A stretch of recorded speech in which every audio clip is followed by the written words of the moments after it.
Welcome to the future way. I am your friend Shivam and today we will discuss about the Chalcolithic age. यानी आज हम discuss करेंगे, आज हम पढ़ेंगे किसको, ताम्रपाषाणकालीन व्यवस्था को, संस्कृति को। हम देखेंगे कि जो ताम्रपाषाणकालीन संस्कृति है, कैलकोलिथिक कल्चर है, वो दो फेसेस में डिवाइडेड है। फर्स्ट है आपका हड़प्पा सभ्यता, यानी कि हड़प्पा सिविलाइजेशन, हिंदी में इसको सभ्यता बोलते हैं, हड़प्पा सभ्यता। तथा दूसरा जो है वो है आपका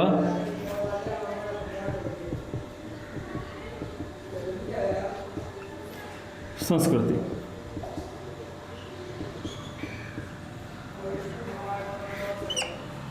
पहला है हड़प्पा सभ्यता, दूसरा है कैलकोलिथिक कल्चर, यानी कि हड़प्पा सभ्यता और ताम्रपाषाणकालीन संस्कृति। हड़प्पा सभ्यता का जो टाइम पीरियड है वो है लगभग 2350 से 1750 बीसी तक। और वहीं हम ताम्रपाषाणकालीन की बात करते हैं तो ये जो है 2800 से लगभग 700 बीसी के समथिंग है। जैसा कि हम देखेंगे कि यहाँ पर दो हमें टर्म्स दिख रहे हैं, पहला है सभ्यता और दूसरा है आपका संस्कृति। इन दोनों को ही हम अपनी डेली ज़िंदगी में, या हम हमेशा इन दोनों को एक सिनोनिम्स के तौर पर, एक पर्यायवाची के तौर पर यूज़ करते हैं। लेकिन वहीं हम देखें तो इनमें बहुत बारीक सा अंतर है। सबसे पहले हम समझेंगे संस्कृति को, उसके बाद समझेंगे हम सभ्यता को। संस्कृति किसी भी इंडिविजुअल की या किसी भी मानव सभ्यता की बताती है उसकी कैरेक्टरिस्टिक्स, उसकी विशेषताएँ क्या हैं। जैसे अगर हम हमारी सभ्यता की बात करें, हमारी सोसाइटी की बात करें, तो वो बताती है कि हम जो कस्टम्स करते हैं, ये रिचुअल्स करते हैं, जो परंपराएं निभाते हैं, वो हमारी क्या है, वो हमारी विशिष्टता है। हमारी रहन सहन, हमारी जीवन जीने का ढंग, हमारी जितनी भी रहन सहन है, वेशभूषा है, ये हमारी क्या है, ये हमारी विशिष्टता है। दूसरी बात, हमारी भाषा जो हम यूज़ करते हैं एक दूसरे को बोलचाल के लिए, वो हमारी क्या है, वो हमारी विशेषता है। हमारे रिलीजियस बिलीफ्स, हमारी जो धार्मिक धारणाएं होती हैं, धार्मिक जो विश्वास होते हैं किसी भी प्रॉपर डीटी की तरफ, वो क्या है, वो हमारी विशिष्टता है। तो ये हमें बताती है संस्कृति कि हम किस तरीके के एनवायरनमेंट में रहते हैं, हम किस तरीके के लोग हैं, हमारी जो मेन विशेषताएं हैं या हमारे जीवन जीने का जो तरीका है, जो ढंग है, वो कैसा है, ये हमारी कौन बताती है, संस्कृति बताती है। वहीं हम सिविलाइजेशन की बात करते हैं तो ये तो हमारी हो गई संस्कृति, हमारी जीवन जीने का तरीका या फिर हमारी जो कुछ विशेषताएं हैं वो। उसके बाद अगर हम सभ्यता की बात करें तो ये बताती है कि व्हाट वी हैव। बहुत छोटा सा अंतर है व्हाट वी आर में और व्हाट वी हैव में।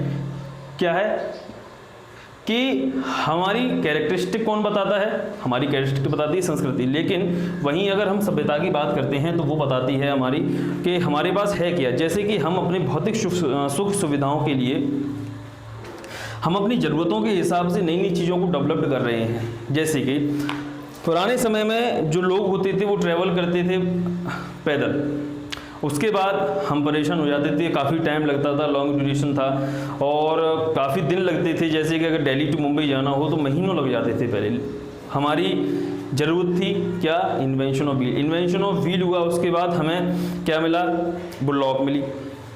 बुलॉक यानी बैलगाड़ी जिसे हिंदी बोलते हैं। बुलॉक के बाद धीरे धीरे धीरे धीरे और हमें एडवांस होने लगा, हमारी ज़रूरतें बढ़ती गई, हमारी चैरियट आए, रथ आए, घोड़े आए।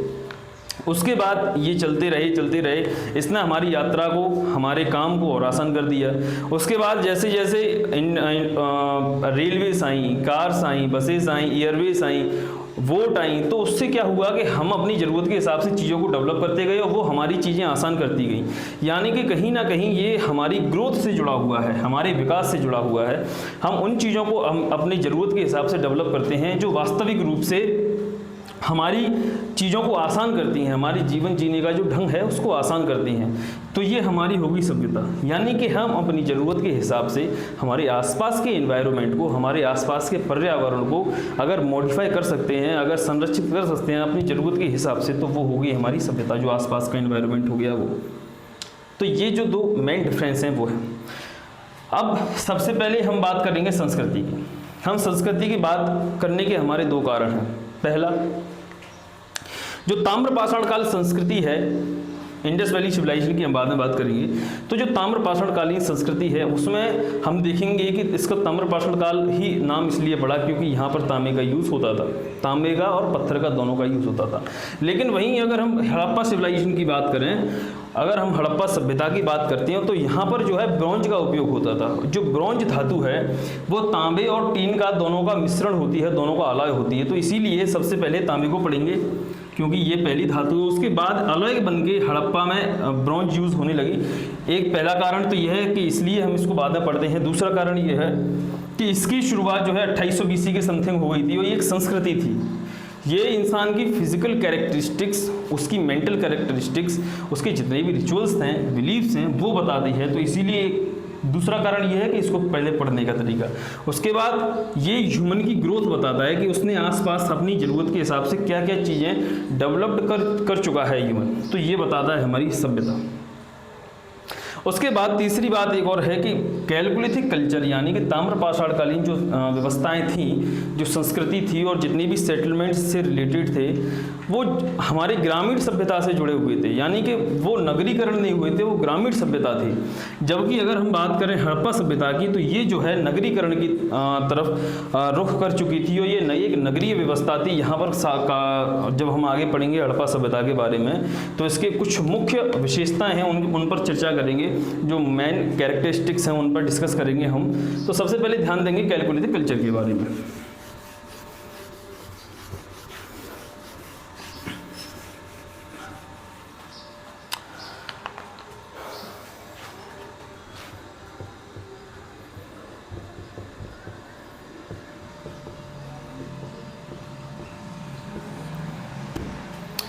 ध्यान देंगे इसकी टर्मिनोलॉजी पर।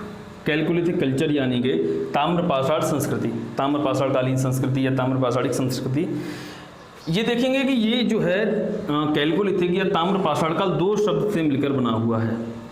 पहला है कैल्को यानी कि ताम्र और दूसरा है लिथिक यानी कि पाषाण।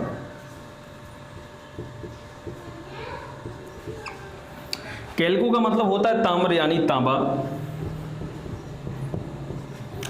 पाषाण का मतलब होता है पत्थर।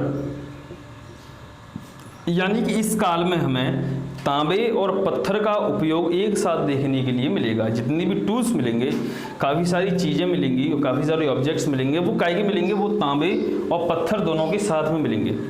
तो ये इसकी टर्मिनोलॉजी है समझने के लिए।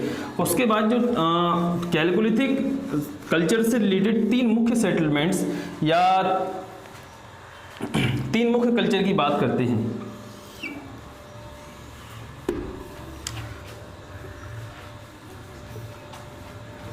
हमारे इंडिया में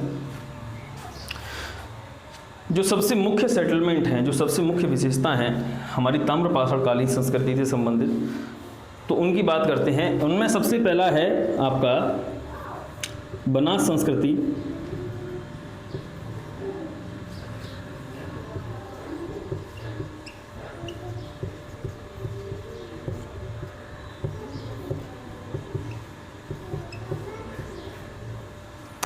दूसरा है आपका मालवा संस्कृति, मालवा कल्चर,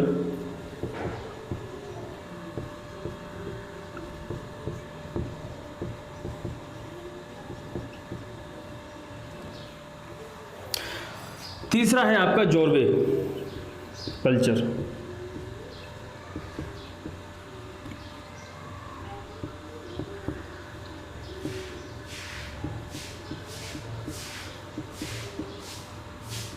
जोरवे संस्कृति। सबसे पहले ध्यान देंगे बनास संस्कृति, बनास कल्चर पर। इसको हम जो है आहार संस्कृति भी कहते हैं। इसको हम जो है आहार संस्कृति कहते हैं। आहार यहाँ का एक मुख्य सेटलमेंट है, एक बहुत ही विशाल सेटलमेंट है रिलेटेड टू द कैलकुलिथिक कल्चर, तो इसे हम आहार संस्कृति भी कहते हैं। तो ये इसकी कुछ मुख्य कैरेक्टरिस्टिक्स हैं, जैसे विशेषताएं हैं। सबसे पहले इसको क्या कहते हैं, इसे आहार संस्कृति भी कहा जाता है।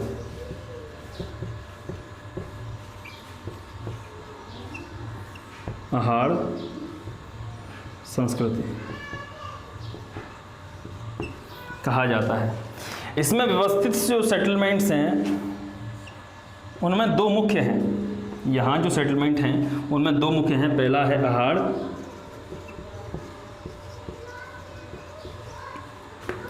दूसरा है गिलुंद।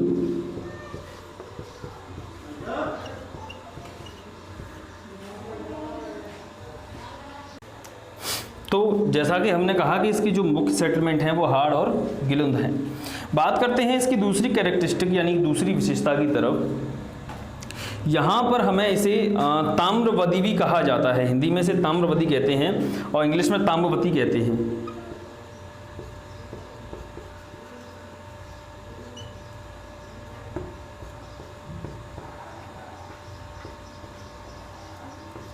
क्योंकि यहाँ पर जितनी भी हमें ऑब्जेक्ट्स मिले हैं या टूल्स मिले हैं वो केवल और केवल तांबों के मिले हैं। यहाँ पर माइक्रोलिथ्स है या फिर पत्थर के टूल्स का, पत्थर के औजारों का यहाँ पर कोई भी अवशेष नहीं मिला है, पहली बात। दूसरी बात ये है कि क्योंकि राजस्थान जो है, जो अहाड़ कल्चर है वो खेतरी माइंस के बिल्कुल निकट था, इस कारण क्या होता था कि यहाँ पर जो है तांबे की मेटलर्जी होती थी, यानी कि तांबे को पिघलाया जाता था और विभिन्न प्रकार के औजारों में, विभिन्न प्रकार की वस्तुओं में उसको ढाला जाता था। तो उसी कारण इसे ताम्रवती कहा जाता है, यानी कि ताम्रवती कहा जाता है।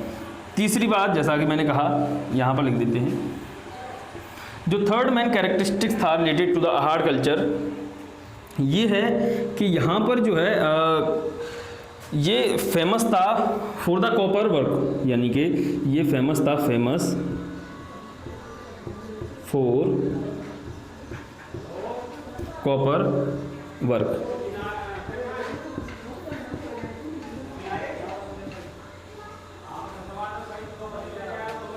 ये जो है विख्यात था, ये जो है फेमस था फॉर द कॉपर वर्क या इंडस्ट्री, यानी कि यहाँ पर बहुसंख्यक में, बहुमात्रा में, बहुत बड़ी मात्रा में तांबे का काम होता था। तो ये अहाड़ कल्चर की विशेषता। इसके बाद अगर हम बात करते हैं गिलुंद सेटलमेंट की, तो उसका एक ही मुख्य विशेषता है कि यहाँ पर जो है हमें बहुत कम पार्टिकल्स या बहुत कम फ्रेगमेंट्स पाए गए हैं, बहुत कम टुकड़े मिले हैं तांबे के। यहाँ पर जो है जैसा कि मैंने कहा, अहाड़ कल्चर में कॉपर इंडस्ट्रीज़ बहुत ज़्यादा फ्लरिश थी, यानी कि तांबे की जो काम होता था, जो मेटलर्जी होती थी, वो काफ़ी ज़्यादा वहाँ पर प्रख्यात थी और काफ़ी ज़्यादा सुसंपन्न थी।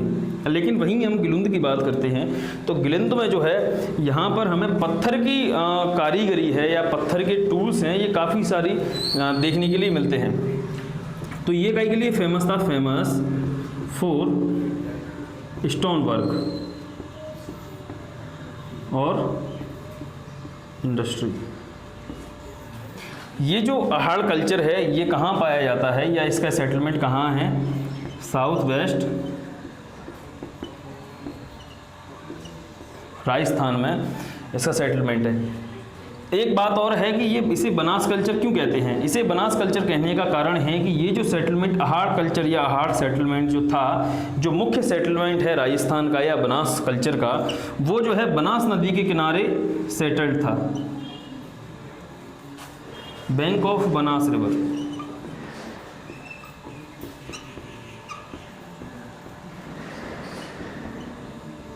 ये जो है बैंक ऑफ बनास रिवर यानी कि बनास नदी के किनारे सेटल्ड था, इसीलिए इसे बनास संस्कृति भी कहा जाता है। तो ये कुछ मुख्य विशेषताएं थी, मुख्य मेन कैरेक्टरिस्टिक्स थी related to the Banas culture और अहाड़ कल्चर। अब बात करेंगे हम मालवा संस्कृति के बारे में।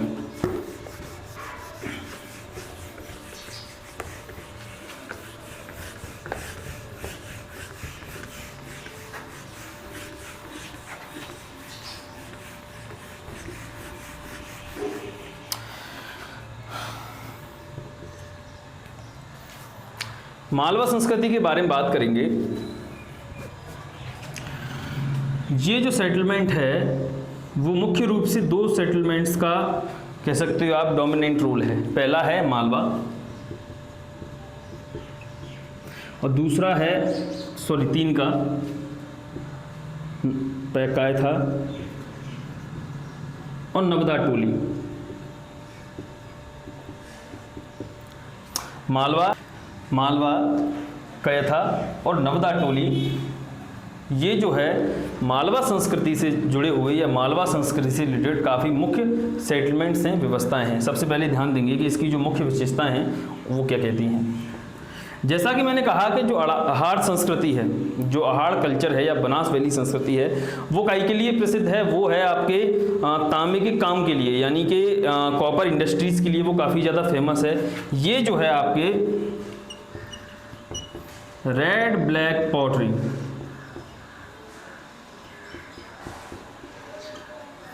ये जो है लाल काले मृदभांडों के लिए काफ़ी विख्यात है।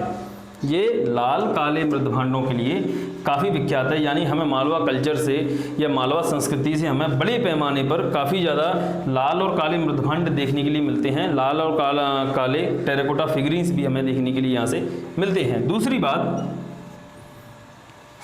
हमें मालवा कल्चर से काफ़ी सारे रथ, हाथी, घोड़ा, गेंडा, इनकी सवारी करते हुए जो मनुष्य के उनके टेराकोटा का फिगरीन्स हमें प्राप्त हुए हैं यहाँ से। यानी कि हमें क्या प्राप्त हुए हैं कि इन जैसे कि हाथी है, घोड़ा है, बफेलोज हैं, गेंडा है, घोड़ा रथ है, तो इनकी सवारी करते हुए मानव की मूर्तियाँ हमें यहाँ से प्राप्त हुई हैं। तो फाउंड टेराकोटा फिगरीन्स, यानी टेराकोटा मूर्तियां हमें यहाँ से प्राप्त हुई हैं। तीसरी बात, अगर हम कैथा सेटलमेंट की करते हैं, यहाँ से जो है हमें कॉपर की, तांबे की 29 चूड़ियाँ या बैंगल्स जिन्हें कहते हैं हम, यहाँ से कैथा से हमें 29 बैंगल, चूड़ियाँ या कंगन जिन्हें बोलते हैं, वो हमें मिले हैं, जो कि कैथा की एक मुख्य विशेषता है। तो ये कुछ मेन कैरेक्टरिस्टिक्स थे, यानी पहला ये रेड ब्लैक पॉटरी के लिए काफ़ी ज़्यादा फेमस था। दूसरा, टेराकोटा फिगरीन्स के कुछ साक्ष्य हमें यहाँ से मिले हैं। तीसरा, 29 bangles of copper found from the Malwa culture. तो ये कुछ मुख्य विशेषताएँ थी। इसके बाद हम ध्यान देंगे जॉर्वे संस्कृति के बारे में। अब बात करते हैं जॉर्वे कल्चर की। तो जॉर्वे कल्चर जो है, इसकी पहली विशेषता क्या है, इसे जॉर्वे कल्चर क्यों बोला जाता है? क्योंकि एक जॉर्वे नाम का गांव था जो कि प्रवरा नदी के किनारे, जो कि यमुना की एक ट्रिब्यूटरी है, एक यमुना की जो है एक ट्रिब्यूटरी है, उसके किनारे जॉर्वे नाम का गांव स्थित था और उसी के नाम पर इसे जॉर्वे संस्कृति कहा जाता है। इसमें पाए जाने वाले या इसमें जो जॉर्वे संस्कृति में मुख्य सेटलमेंट्स हैं वो हैं आपका, फर्स्ट है निवासा, जॉर्वे, कोमा, दैमाबाद।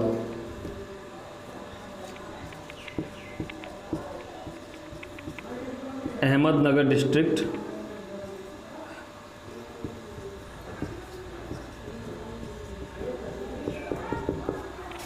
इसके बाद दूसरा चंदोली और इनाम गांव।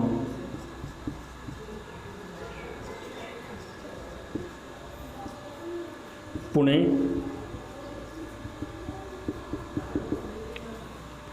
इसके बाद नासिक वगैरह को भी एग्जीक्यूट किया गया था। तो ये कुछ मुख्य सेटलमेंट हैं related to the Jorwe culture, जिनमें से मुख्य जो हैं वो हैं आपका जॉर्वे, दैमाबाद और इनाम गांव। ये जो है मुख्य सेटलमेंट है, इन सभी को याद करने की ज़रूरत नहीं है। और चंदोली भी, ये चार जो हैं, जैसे जॉर्वे है, दैमाबाद है, इनाम गांव है, चंदोली है, इनकी अलग अलग सेटलमेंट्स की अपनी ही एक विशेषता है, इसीलिए इनको याद करने की ज़रूरत है। बात करते हैं, सबसे पहले बात करते हैं हम इनाम गांव की। इनाम गांव जो सेटलमेंट है, तो जैसा कि हमने कहा, पहला जो मुख्य इनाम गांव का जो कैरेक्टरिस्टिक है, विशेषता है, वो है आपकी कि यहाँ से 5 कमरों का घर मिला, जिसके चारों कोनों पर एक रेक्टेंगुलर कमरे होते थे और बीच में जो है सर्कुलर कमरा होता था, जो कि शायद तक जो सेटलमेंट है वो चीफ का होता था, जो चीफ ऑफ द विलेज है या हेड ऑफ द विलेज है उसका हुआ करता था। इसके घर के पास में एक हमें ग्रेनरी भी देखने को मिलती है, एक जहाँ पर अनाज जो है स्टोर करके रखते हैं वो भी देखने के लिए मिलती है, जो कि शायद तक या संभवतः यह अनुमान लगाया गया कि यहाँ पर जो है गांव वालों से मिलने वाला जितना भी ग्रांट है या जितना भी कह सकते हैं हम उपहार है, वो यहाँ स्टोर करके रखते थे। कई के लिए अगर कोई भी गांव में इमरजेंसी आ जाती है, जैसे बाढ़ की कंडीशन है या फिर सूखे की कंडीशन है, तो उस स्थिति में हम इस जो ग्रेनरी है, यहाँ पर जो स्टोर ग्रेन है, जो अनाज है, उसको हम आसानी से यूज़ कर सकें। दूसरा जो मुख्य विशेषता है, दूसरी जो मुख्य कैरेक्टरिस्टिक है रिलेटेड टू द इनाम गांव या इनाम गांव से संबंधित, वो है कि यहाँ पर काफ़ी सारे काम होते थे सेरीकल्चर से रिलेटेड। जैसे कि पहला हो गया आपका कि यहाँ पर हाथियों के दांत की कारीगरी होती थी, आइवरी वर्क होता था यहाँ पर। दूसरी बात करती है कि यहाँ पर जो है टेराकोटा आर्टिजन्स रहते थे, यानी कि जो मूर्तियाँ बनाने वाले लोग होते थे, जो टेराकोटा फिगरीन्स बनाते थे, टेराकोटा मूर्तियाँ बनाते थे, वो कारीगर यहाँ पर रहते थे। तीसरी अगर हम बात करते हैं, यहाँ पर काफ़ी ज़्यादा मूर्तिकार भी होते थे। एक होता है टेराकोटा मूर्तिकार और दूसरा होता है मूर्तिकार, दोनों ही यहाँ पर रहते थे। अब बात करते हैं हम यहाँ पर जो है पत्थर की कारीगरी करने वाले, उसके बाद कपड़े बुनने वाले और काफ़ी सारे लोग यहाँ पर रहते थे, काफ़ी सारे आर्टिस्ट भी यहाँ पर रहते थे। तो ये कुछ मुख्य विशेषताएं। इसके बाद हम बात करते हैं आपके चंदोली की और नेवासा की।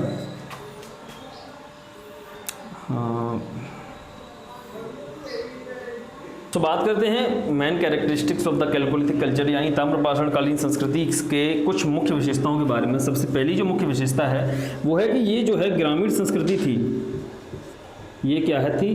ग्रामीण संस्कृति थी, यह रूरल कल्चर था। मेन चीज़ ये है,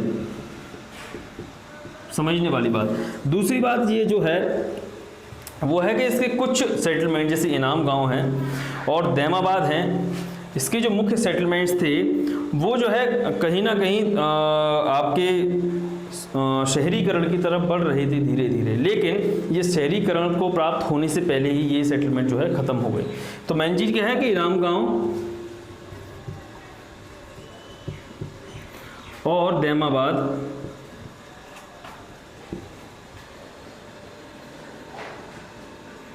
ये दोनों ही शहरीकरण को प्राप्त होने से पहले ही इनका जो है तीसरी जो मुख्य विशेषता है वो है कि इस काल के जो लोग एग्रीकल्चर के संबंधित है, ये इस काल के जो लोग थे वो आपका व्हीट यानी कि गेहूं, उसके बाद राइस चावल, बाजरा, ग्रीन ग्राम यानी कि मूंग की दाल, ब्लैक ग्राम का मतलब होता है आपका उड़द की दाल जो काली आती है वो, उसके बाद ग्रास पी,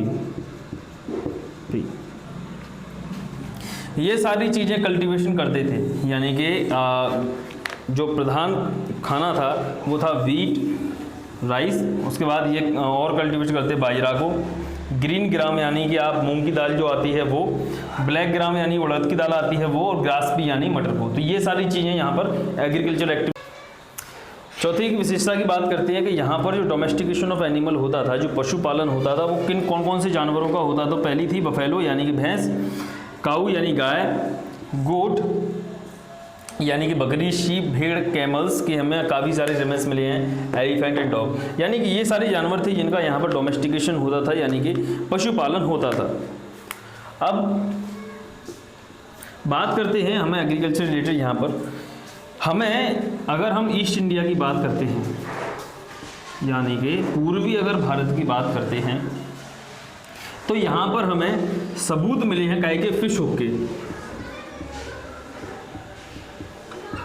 वेस्ट बंगाल, पश्चिम बंगाल से हमें सबूत मिले हैं काय के फिश हुक के, यानी कि जो मछली का कांटा होता है उसके। तो यह अनुमान लगाया गया कि यहाँ पर जो है जो यहाँ का प्रधान फूड था, क्योंकि यहाँ पर एग्रीकल्चर किया जाता था मोस्टली राइस का, यानी कि चावल जो है यहाँ का सबसे एग्रीकल्चरल प्रोडक्ट था। ये सबसे ज़्यादा जो कृषि की जाती थी, सबसे उगने वाला जो ग्रेन होता था वो राइस होता था। तो ये माना गया कि यहाँ पर जो प्राइम या जो प्रीडोमिनेंट फूड था वो, या फिर जो प्रधान मुख्य खाना था वो था राइस एंड फिश।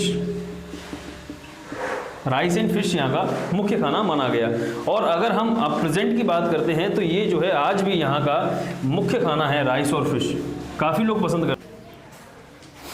छठवें की बात करते हैं, यहाँ पर जो दैमाबाद सेटलमेंट था, जो दैमाबाद व्यवस्था थी कहाँ की, जॉर्वे कल्चर की, जॉर्वे कल्चर की। ये जो है हमें यहाँ देखने के लिए मिलेगी कि कैलकोलिथिक कल्चर की, यानी कि ताम्रपाषाण काल की सबसे बड़ा जो सेटलमेंट था वो कौन सा था, दैमाबाद सेटलमेंट। सातवीं मुख्य विशेषता की बात करते हैं, जैसा कि हम कैलकोलिथिक कल्चर यानी ताम्रपाषाण काल व्यवस्था में पढ़ते हैं कि यहाँ पर जो है तांबे का यूज़ होना शुरू हो गया था, लेकिन वहीं पहली बार भारतीय उपमहाद्वीप में, भारतीय इंडियन सब कॉन्टिनेंट में अगर पहली बार साक्ष्य मिले कहीं भी कॉपर के किसी भी टूल्स के, तो वो आज से लगभग 5000 साल पहले, 5000 BC के समथिंग एक अति रमपक्कम